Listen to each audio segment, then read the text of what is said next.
En este vídeo vamos a hablar sobre la gestión de recambios y lo vamos a hacer desde un enfoque basado en riesgos.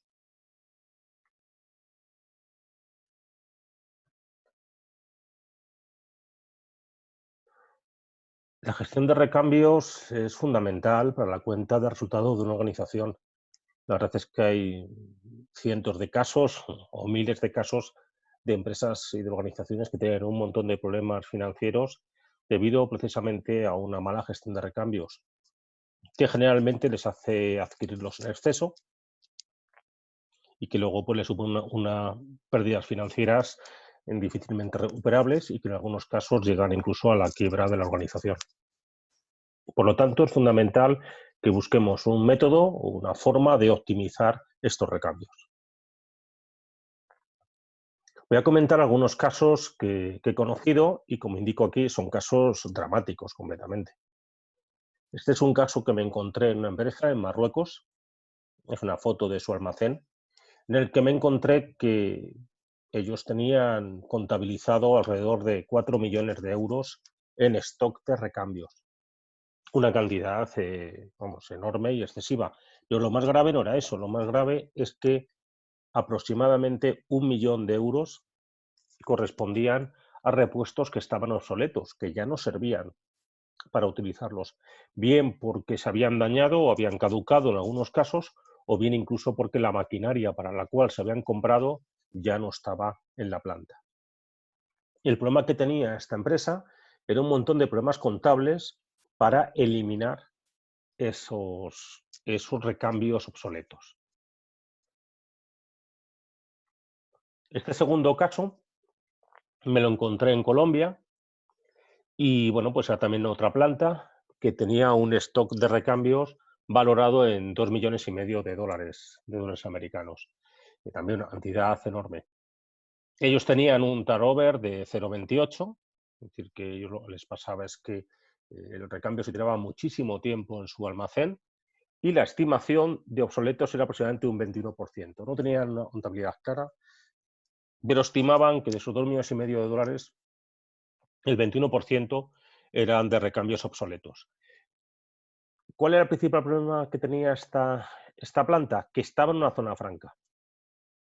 Y esto suponía, bueno, pues por un lado el precio del suelo, que era muy, muy caro, por lo tanto el espacio que ellos necesitaban para guardar esos recambios pues, era carísimo. Y por otro lado que los recambios obsoletos no podían sacarlos y venderlos como usados a otras plantas o otras instalaciones, porque al ser zona franca no había pagado impuestos al entrar en la zona, pero al sacarlos de la zona franca sí tenían que pagar impuestos. Por lo tanto, podemos ver el problema de tener unos recambios obsoletos con un valor próximo a cero y que si los sacas, entonces es cuando tienes que pagar impuestos por ello. La situación era bastante crítica para ambas organizaciones. Entonces, bueno, pues lo que vamos a buscar aquí es fijar unos objetivos de una buena gestión de recambios para que, basándonos en riesgos, pues consigamos que los resultados financieros sean los mejores posibles. Una buena gestión de recambios, pues podría tener estos objetivos. Por un lado, minimizar estos repuestos. Cuantos menos tenga, menos coste financiero me supone y menos coste en espacio que necesito. A la vez, hay que asegurar la disponibilidad requerida, es decir, tengo que conjugar tener el mínimo número de recambios con cuando necesita el recambio disponer de él. Y además proporcionar un stock de seguridad para que pueda cubrir algunos imprevistos o algunos accidentes que puedan ocurrir. Además, hay que evitar la obsolescencia, porque si tengo un exceso de recambios o los almaceno durante mucho tiempo, se me pueden caducar, o si cambio luego la máquina para la cual le he comprado los recambios, pues no me sirve para nada. Y a la vez evitar el deterioro de los recambios. Y es que estos repuestos, si los tengo en mis instalaciones, se pueden dañar, como he dicho antes, pueden caducar, pero es que incluso pues, puede haber unas humedades y que haya corrosión, o incluso me los podrían robar, me los podrían perder, ¿no? También es importante tratar de reducir costes y también es muy interesante que sea capaz o que seamos capaces de proporcionar información útil con esa gestión de recambios que nos permita optimizar el proceso. Todos estos serían los objetivos de una gestión buena de recambios.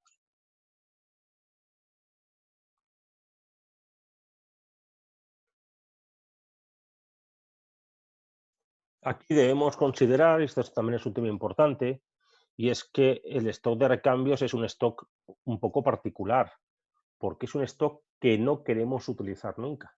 Es decir, a mí me gustaría no consumir recambios porque no tengo averías.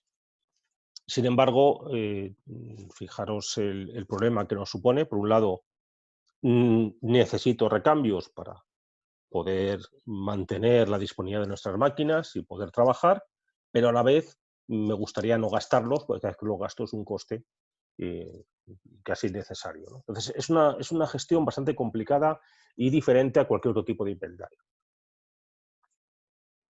Aquí tenemos, pues, cuál podría ser las fases de un plan de gestión de recambios. Y es lo que yo voy a utilizar de esqueleto o de guía en esta presentación. El primer paso sería definir un stock, cuál es la cantidad de recambios que necesito. La segunda fase sería la gestión de almacén, cómo gestiono los stocks que he adquirido. La tercera sería gestionar las garantías, cómo gestiono las posibles reclamaciones por unos recambios que he comprado y que no están en buenas condiciones o me provocan averías.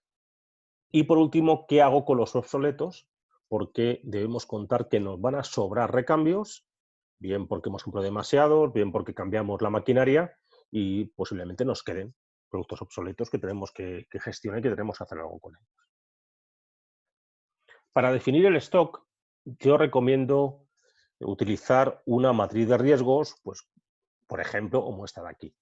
Esta está tomada de la norma noruega NORSOK Standard Z008, Risk Based Maintenance and Consequence Classification, y es un ejemplo de aplicación, como aparece aquí, aparece en el anexo C como un ejemplo.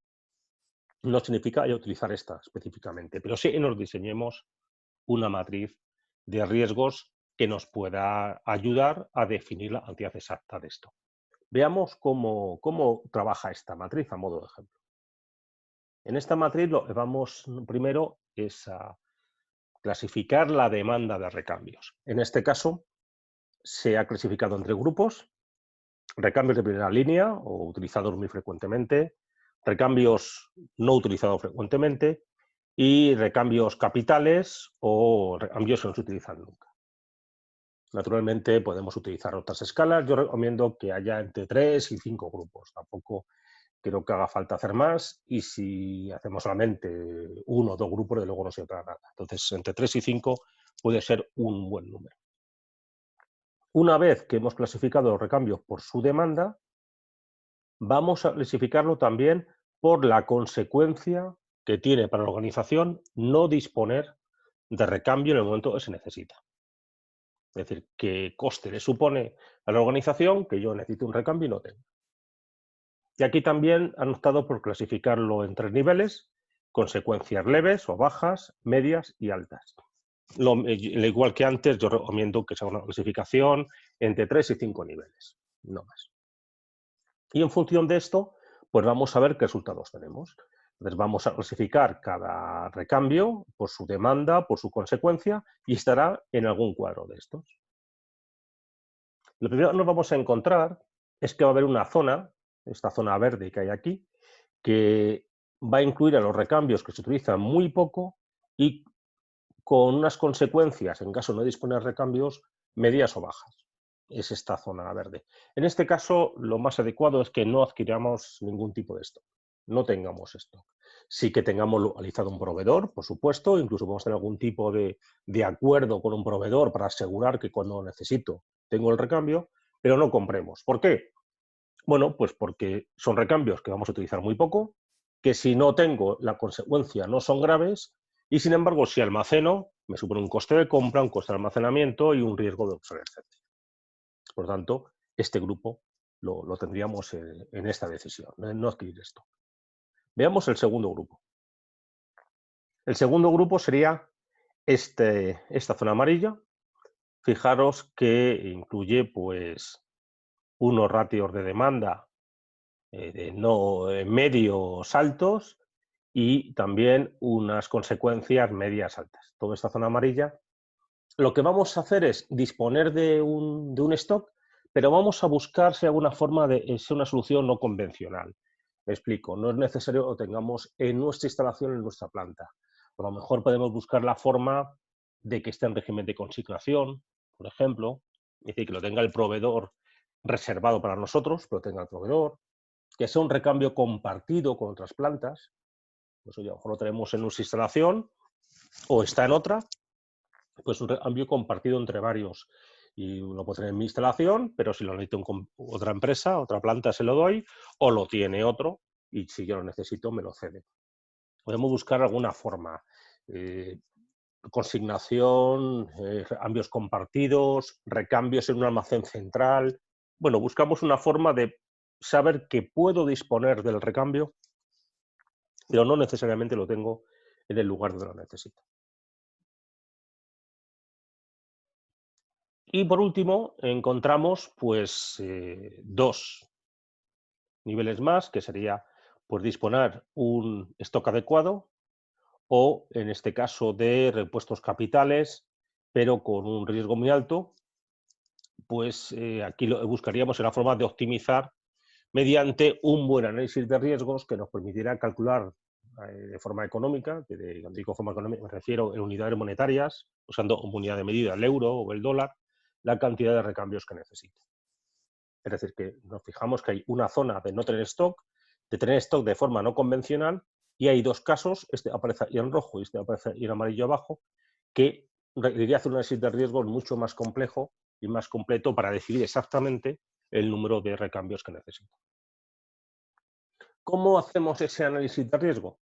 Bueno, pues hay varios métodos, pero a mí el que más me gusta, que yo recomiendo, es utilizar una distribución homogénea de Poisson, que la tenemos aquí, ¿no? La distribución homogénea de Poisson me parece que es el método más adecuado para fijar un nivel de servicio. Veamos cómo funciona y cómo se hace este tipo de análisis con este tipo de sistema. ¿Vale? Aquí, ¿qué nos vamos a encontrar? Bueno, pues en el análisis de Poisson, lo que nosotros vamos a encontrar es, por un lado, cuál es el nivel de servicio que necesitamos. Vamos a decidir un nivel de servicio, es decir, una probabilidad de éxito. Pues yo tener un número de recambios que me garantice que el 95% de las veces que yo necesito un recambio tengo al menos uno disponible. Ese sería el nivel de servicio del 95%. O del 90, del 99. Normalmente trabajaremos entre 90 y 99, pero se puede hacer un análisis desde el punto de vista financiero más complejo. Aquí hay que asumir que nunca va a haber seguridad del 100%. Yo puedo estar seguro al 99, al 99,5, al 99,9, al 99,99, si me apuráis. Pero nunca estaré seguro al 100% de que dispongo del recambio. También vamos a fijar cuál es el punto de reorden, es decir, cuál es la cantidad mínima de recambios que voy a disponer, que si bajo de esa cantidad hago un pedido nuevo, el número de recambios, K, y la media, lambda T. Lambda T es la media o es la expectativa de consumo de recambios y se calcula como lambda, tasa de fallos que tiene nuestra máquina, porque cada vez que falla la máquina hay que poner un recambio, entonces así lo vamos a considerar, y T, el periodo de tiempo T que quiero cubrir. Es decir, si por ejemplo el proveedor tarda 2 meses en suministrarme, pues lo que yo quiero cubrir es un espacio T de 2 meses. Imaginemos que tengo una tasa de fallos de 3 fallos por año. Esa es la media que he tenido en los últimos años. Y, como he comentado, el tiempo que tarda en suministrarme el proveedor es 2 meses. Bueno, pues sería 3 fallos por año entre 12 meses, 3 entre 12 por 2. Ese sería el valor de la media que debería poner en este punto.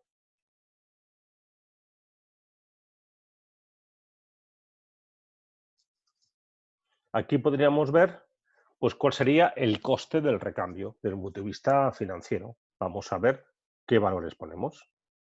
Pues tendríamos un coste total, que es el que tengo que contar, que ¿cuál es? Pues sería el número de recambios que quiero tener, este número de reorden, por el coste unitario de cada recambio, más el coste que supone almacenarlo. Claro, porque cuando yo adquiero un recambio, no solamente es el precio de venta de ese recambio, es que además lo tengo que meter en mi almacén, hay que hacer una gestión de recepción, hay que guardarlo en un sitio, hay que pagar ese espacio, hay que pagar a los manipuladores que manejan, que estén en el almacén, un seguro, a lo mejor seguridad para que no haya robos. Entonces, esos son costes que tengo que considerar también, no solamente es la compra.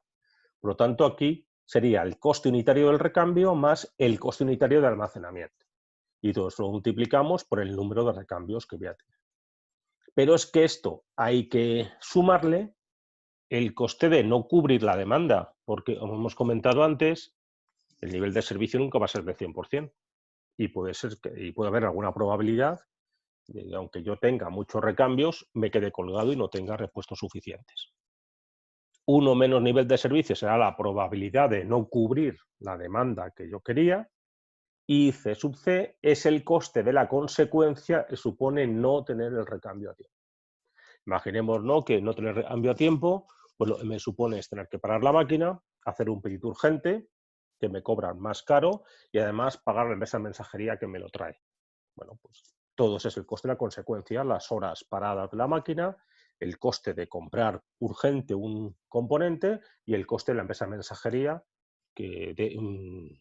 para recoger y llevar a mis instalaciones ese recambio. Todo eso sería coste de consecuencia. Podría ser incluso mayor. Aquí podemos ver que sí, claro, cuanto mayor es el número de elementos o de recambios que tengo, el coste de la consecuencia me baja, pero me aumenta el coste de almacenamiento y el coste de recambios. Por lo tanto, hay que buscar un equilibrio, buscar la solución que tenga el coste más bajo posible.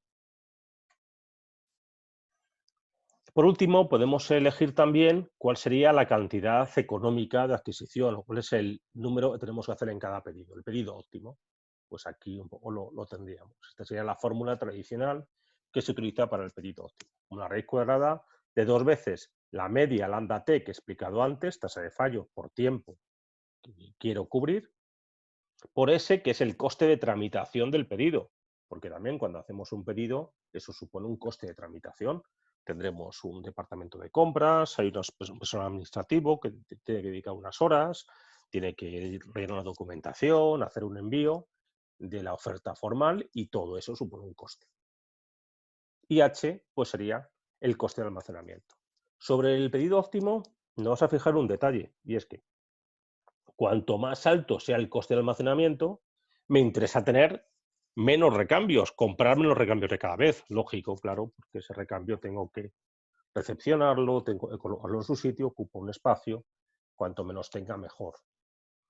Y por otro lado tenemos que si el coste de tramitación es muy alto, me interesa que el pedido óptimo también sea elevado. Aquí me puede ser interesante tratar de reducir en lo posible el coste de tramitación, de manera que este pedido óptimo también sea pequeño. Bueno, pues aquí podemos jugar con ello y al final lo que se trata es tener el número de recambios óptimo y justo que necesita.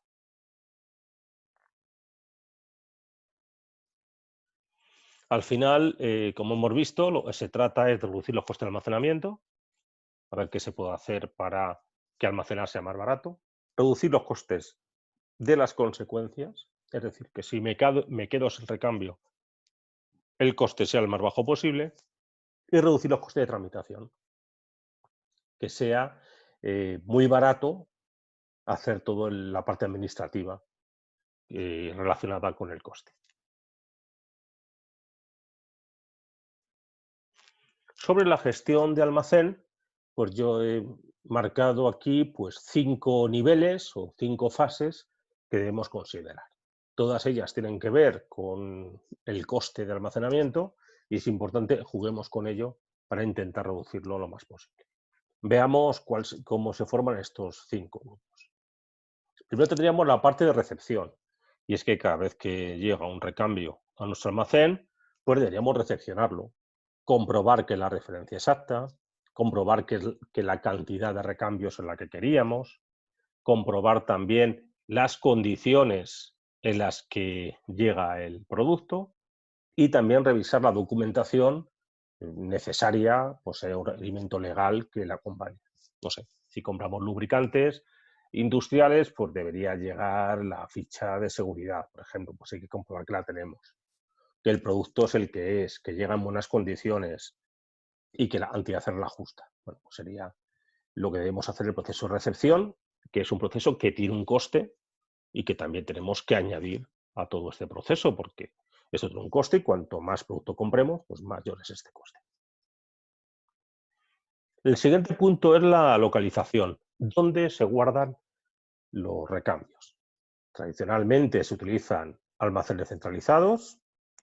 Bueno, pues tenemos un almacén grande para nuestra planta o para un conjunto de plantas, pero también tenemos la posibilidad de almacenes descentralizados, que a lo mejor dentro de una planta puede haber varios pequeños almacenes más cercanos a cada una de las máquinas, donde se reparte los recambios.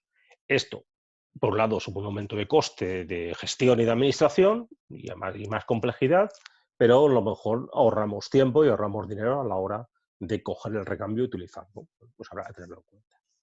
También hay soluciones no convencionales, quizá almacenes compartidos, como se han comentado antes, con otras plantas de nuestro grupo o incluso con plantas competidoras que tengan máquinas similares, pues pueden decir compartir un almacén de recambios y que esos recambios que allí sean de todos, aunque seamos empresas competidoras.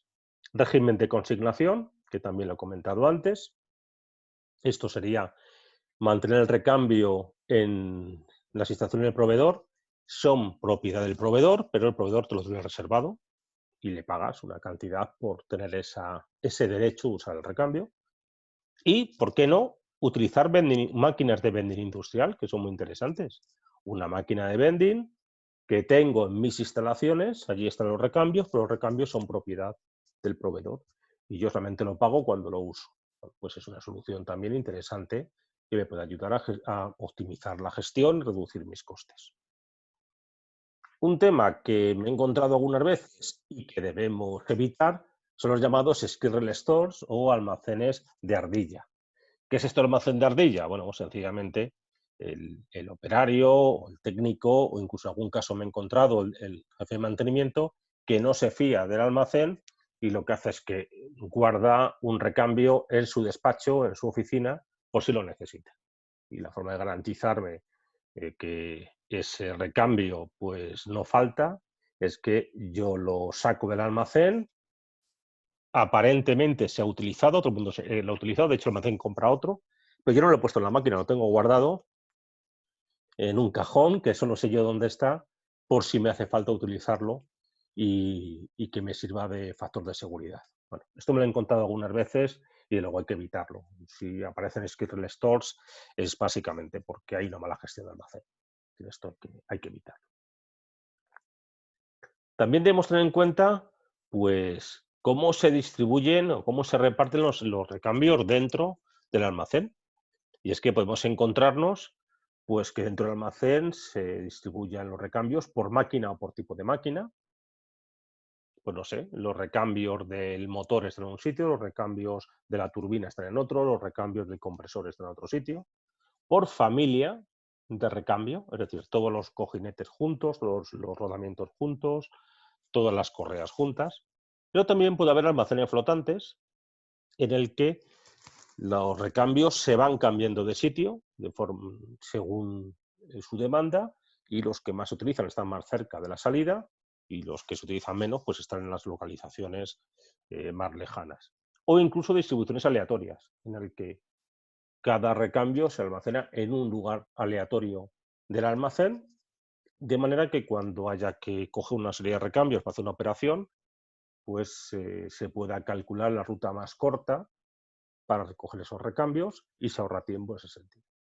Los almacenes flotantes y aleatorios son interesantes en cuanto a ahorro de tiempo a la hora de recoger los recambios, pero hacen muy compleja la gestión, lo cual hay que tenerlo en cuenta también. Naturalmente, también puede aparecer los Squirrel Store en esta parte que, como hemos quedado, hay que eliminar.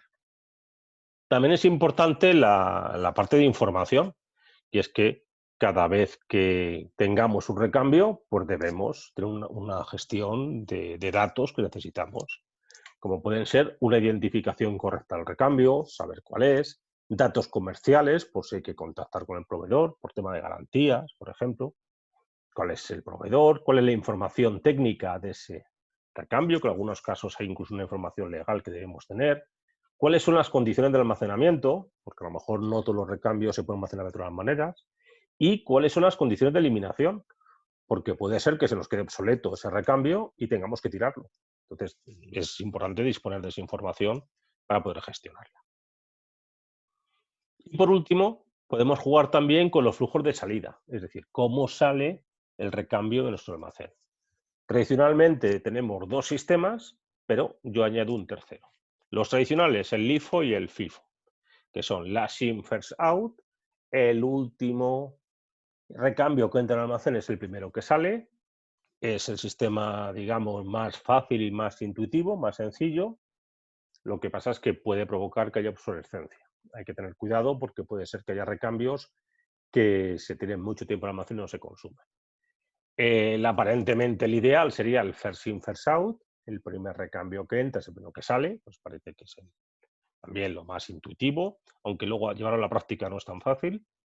Pues yo quiero añadir el FEFO, First Expires, First Out. El primero que vence, el primero que queda obsoleto, debe ser el primero que se consume. De manera que no me importa cuándo he comprado, sino yo los ordeno por, digamos, por fecha de caducidad o de más cerca de quedar obsoleto a más lejos y voy consumiendo el recambio que está, no el que lleva más tiempo en el almacén, sino el recambio que está más cerca de su fecha de obsolescencia o de su fecha de caducidad. De manera que yo me garantizo que lo que tengo está en buen estado. Este es un sistema más complejo porque me obliga a hacer comprobaciones extras a la hora de almacenar y a la hora de decidir cuál sale. En cualquier caso, son 5 pasos que tienen un coste y que tenemos que intentar minimizar porque estaría los gastos de almacenamiento, esa H que aparecía antes en las fórmulas anteriores. Aquí tenemos un ejemplo que me gusta mucho para optimizar pedidos. Esto es de un cliente y aquí lo que han hecho en esta empresa es que no existe la figura del almacenero, sino son los propios operarios los que gestionan los recambios. Entonces vemos que esto es un almacén con diferentes estanterías. Hay unas fotos de personas que he tapado.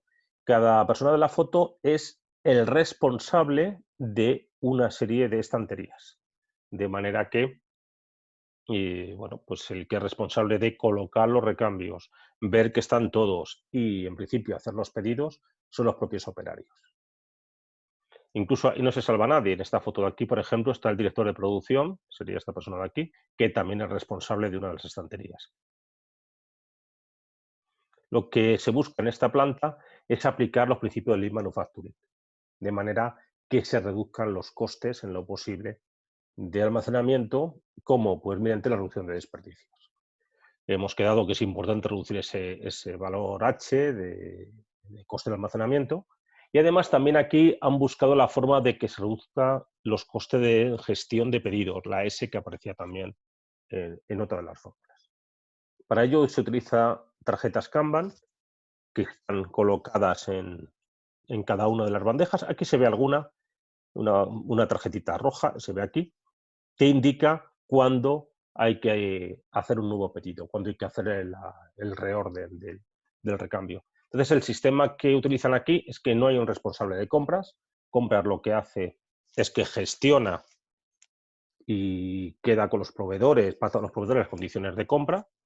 Esas condiciones se resumen en la tarjeta Kanban, esta roja que hay aquí, y el que hace el pedido es el propio operario, que va a recoger un componente, entra al almacén, lo recoge y cuando ve la tarjeta, lo que hace es que él mismo hace el pedido a la tarjeta, que no requiere mucha imaginación. Lo que tienes que hacer es llamar al teléfono que aparece en la tarjeta y dar la referencia que aparece en la tarjeta, porque ya está fijado el recambio que es, la cantidad, las condiciones de entrega y el precio. Y eso no se puede cambiar.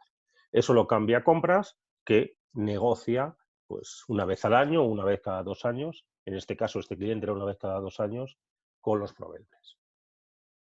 También indicar que se utilizó también régimen de consignación, integrando a los proveedores. De hecho, esta parte de esta estantería, y ahí se ve, el responsable es un proveedor. Es decir, el proveedor entra en el almacén y es el propio proveedor el que llena los cajones de producto y es el propio proveedor el que hace toda la operación. Entonces, bueno, pues es interesante que integremos a los proveedores también en esto. La verdad es que la aplicación de principios Lean, en mi opinión, es una forma muy práctica de reducir los costes, tanto el coste de almacenamiento, lo cual implica los costes totales, como en los costes de gestión, con lo cual hace que el pedido óptimo sea más bajo y tengamos menos cantidad de recambios, por lo tanto menos coste total. Otro de los puntos que hemos comentado, el tercer punto, sería la parte de gestión de garantías. Este suele ser una parte muy olvidada en las compras, pero cuando compramos recambios es importante que gestionemos las garantías. Leí hace un tiempo un informe de una empresa norteamericana, Visilla, que hace software, fabrica software específico para gestión de mantenimiento y gestión de activos, y este informe comentaba que había un alto porcentaje de dinero de las garantías que se perdía porque no se reclamaba. Entonces es muy importante pues, hacer toda esa gestión de garantías. Para ello, pues primero tenemos que ver es fijar las condiciones de compra, y esa gestión de compra debe incluir cuál es la duración de la garantía y cuál es la cobertura, qué entra y qué no entra y durante cuánto tiempo. Y esto hay que fijarlo muy bien, incluso plantearse, a lo mejor comprar más caro o comprar más barato en función de estos dos parámetros. También vamos a recepcionar el recambio y cuando recepcionemos el recambio, lo que vamos a hacer es crear un expediente de garantía del repuesto. Es decir, este recambio se recibe, se comprueba que está en buenas condiciones, se comprueba la duración y cobertura de la garantía y se abre un expediente en el que sabemos las condiciones de la garantía y la fecha de recepción que tiene el recambio en nuestro almacén y además una comprobación de sus condiciones. Después se procede a expedir el repuesto cuando alguien lo necesite y lo recoge, y si hubiera algún problema, entonces es cuando reclamaríamos la garantía con ayuda de este expediente que hemos abierto antes, de manera que lo podamos hacer. ¿Cuál suele ser el método habitual que me suelo encontrar? Pues me suelo encontrar que a veces a condiciones de compra no queda clara la garantía, a la recepción del repuesto no se hace ninguna comprobación, es decir, que puede ser que incluso el recambio venga mal y no se reclama, o incluso que, bueno, pues por algún motivo llegue ya con parte de la garantía cubierta o del periodo de garantía ya consumido. Luego se utiliza el recambio y si hay algún problema es cuando se reclama la garantía, pero hay que empezar a hacer todo. A veces no se sabe bien cuándo ha sido la fecha de recepción, no se comprobó si vino en buen estado o en mal estado, a lo mejor la garantía se ha pasado ya porque se ha tirado mucho tiempo en el almacén. Bueno, pues a veces la garantía pues se pierde y no se reclama. Entonces es una parte importante que, por supuesto, recomiendo gestionar bien y aplicando el principio de Lean Manufacturing, pues esto puede ser más sencillo. Y para finalizar, pues tendríamos el último parto, que la última parte sería la gestión de obsolescencia, de obsoletos. La obsolescencia se puede deber a varios motivos. Puede haber obsolescencia por proveedor, que sencillamente el proveedor deja de trabajar ese producto y ya no te proporciona más, no te proporciona más componentes. Igual habrá que hacer algo con ello porque me puedo quedar sin recambios. Otro es debido al propietario, el propietario seríamos nosotros, que en un momento dado pues cambiamos la maquinaria y nos sobran componentes. Y también hay una obsolescencia curiosa que es la debida a primera compra. Es que a menudo cuando compramos una máquina pues se hace un pedido inicial de recambios, a veces impuesto por el propio fabricante de la máquina, que nos obliga a comprar una serie de productos, de recambios y de componentes que se nos quedan obsoletos pues no usamos nunca. Entonces, bueno, pues es importante distinguir entre ellos esos tres porque actuaríamos de diferente manera. Sea como sea la forma de comprar o de adquirir el recambio o la forma se debe la obsolescencia, lo que tenemos que preparar es un plan de final de vida, un plan de end of life o EOL, que sería planificar ese final de vida de nuestros recambios, teniendo en cuenta que puede ser obsolescencia por primera compra, por propietario o por proveedor. También pues tenemos que incluir en nuestro plan de vida el proceso de eliminación, cómo eliminamos el recambio. En cuanto a la parte de obsolescencias, pues, ¿qué podemos distinguir? Bueno, pues si es una obsolescencia debida al proveedor, pues quizá haya que pedirle que nos avise con tiempo, tener buena relación con él, para que nos avise cuándo vaya a dejar de proporcionar ese recambio. Incluso se podría plantear hacer una última compra además grande, en función de la vida estimada de nuestro producto, de nuestra máquina, en función de la demanda que hemos tenido de recambios y de este problema que hemos dicho, que es que el proveedor deja de producirlo o deja de venderlo. Cuando es obsolescencia por el propietario, bueno, pues si nosotros tenemos previsto deshacernos de una máquina, pues habrá que ir adecuando las compras de recambios para que en el momento que vendamos nuestra máquina no nos quede ningún recambio suelto. Entonces, bueno, pues si sabemos que una máquina la vamos a cambiar dentro de 2 años, pues quizá haya que cambiar la forma de comprar para no quedarme colgado, no quedarnos colgados con recambios. Quizá ya empezar a comprar menos, empezar a gastar lo que tienes, incluso buscar un régimen de consignación los últimos meses, y una vez que ya nos hemos hecho de la máquina, pues que no tengamos ningún recambio en nuestras instalaciones. Y si ha sido por primera compra y nos hemos visto obligados, pues puede ser desde negociar con el proveedor que no compremos ese nivel de recambios, a buscar incluso pues un posible comprador para esos recambios que me puedan sobrar. Esto lo veremos en la parte de eliminación, que también hay que verlo en el plan de vida. Y aquí lo tenemos. Bueno, pues quizá en la eliminación pueda haber una venta al proveedor, es decir, devolverle al proveedor el recambio, quizá a un precio más barato, pero revendérselo al proveedor. Esto puede ser interesante, por ejemplo, si es un recambio de primera compra, me puede decir, oye, me obligas a comprarte, pero el recambio que me sobra, pues te lo voy a devolver, te lo voy a volver a vender a ti, quizá a otro precio más barato, pero te lo voy a volver a vender. Recupero parte del dinero. También puede ser interesante venderlo como usado. Bueno, pues quizá a mí ya no me vale, se me ha quedado obsoleto, pero hay otras plantas, otros fabricantes, incluso a lo mejor fuera del país, que tienen maquinaria como esta y que me pueden comprar los recambios. Bueno, es un recambio que no es nuevo, porque lo he comprado yo, pero no lo he usado nunca. Lo puedo vender como usado, como un término medio, ya que es un recambio que está en principio en buenas condiciones, quizá pasa el periodo de garantía, pero está en buenas condiciones. A veces no queda más remedio que venderlo como chatarra, porque resulta que son recambios que quedan obsoletos hace mucho tiempo, que nadie los quiere, porque puede ser que estén dañados o sencillamente son muy antiguos y a mí me ocupan espacio. Entonces tengo que deshacerme de ello, venderlos como chatarra, pensando que a veces esta venta como chatarra lleva aparejado un precio negativo, es decir, que tenemos que pagar nosotros porque alguien se los dio. Bueno, pues habrá que asumirlo. Y una última solución puede ser incluso donarlos. Donarlo de forma gratuita, pues a alguna organización que los necesite para otras máquinas. Bueno, pues una forma también de deshacernos de un recambio que nos supone un coste en nuestra organización, aunque no le ganemos ningún beneficio.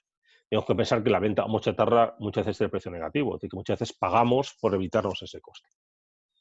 Todo esto debe estar pensado en el plan de vida y debemos pensar, prever posibles obsolescencias y también tener previsto las formas de eliminación en cada uno de los casos. Bueno, ya para finalizar, pues veremos qué beneficios tiene para la organización el que hagamos un buen plan de recambios basado en riesgo, como hemos comentado. Y sobre todo, pues grandes ahorros económicos debido a una reducción de inventario, lo cual es muy interesante, una mayor eficiencia de mantenimiento porque asegura que tengo los recambios que necesito. Importante esta dualidad. Tengo lo que necesito, pero a la vez ahorro dinero porque tengo justo lo que necesito. Un aumento en la vida útil de los equipos al disponer de los recambios necesarios en cada caso y además asegurarme que los recambios están en buen estado, en buenas condiciones.